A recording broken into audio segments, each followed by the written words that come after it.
मालेगावात खासगी शोरूमवाल्याची दादागिरी। खासगी शोरूमसाठी शहरवासियांना धरले वेठीस। छावणी पोलीस, वाहतूक पोलीस प्रशासन व महानगरपालिका प्रशासनाची कारवाई करण्यावर एकमेकांवर टोलवाटोलवी। मालेगावकरांना न्याय मिळेल का?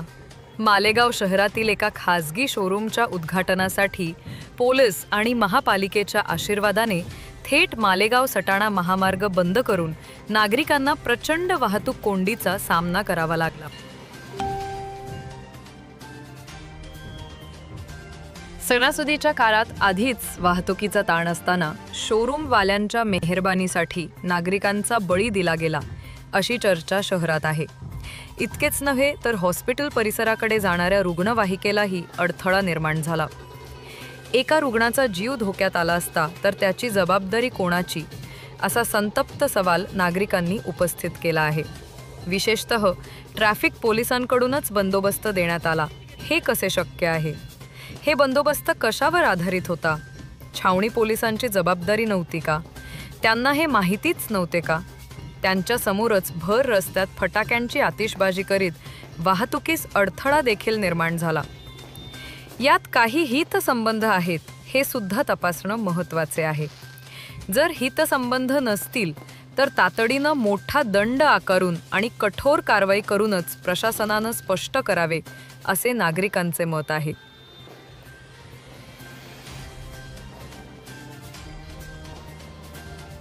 या बाबतीत माध्यमांच्या प्रतिनिधींनी पोलीस प्रशासनाला यावर विचारणा केली, मात्र त्यावर उत्तर देणे टाळले। मालेगावात ही नवी संस्कृती जोमाने रुजत चालली आहे। वाढदिवस फलकांसाठी रस्ते अडवणे आणि आता शोरूम उद्घाटनासाठी संपूर्ण रस्ता बंद करणे, हे शहर खासगी लोकांचे आहे की जनतेचे असा प्रश्न सर्वत्र उठत आहे। चकित करणारी बाब म्हणजे या उद्घाटनाला स्वतः मनपा आयुक्त उपस्थित होते आणि त्यांच्या समोर मालेगावकरांना वाहतूक कोंडीचा त्रास सहन करावा लागला।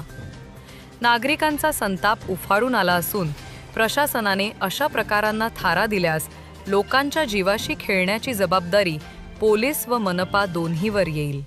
आता प्रश्न एकच जो सर्वांना पडलाय तो म्हणजे की छावणी पोलीस व माननीय अपर पोलीस अधीक्षक मालेगाव यांच्याकडून या घटनेवर तातडीने तपास, हितसंबंधांची चौकशी आणि ठोस दंडात्मक कारवाई केली जाईल का असा संतप्त सवाल मालेगावकरांकडून उपस्थित होत आहे।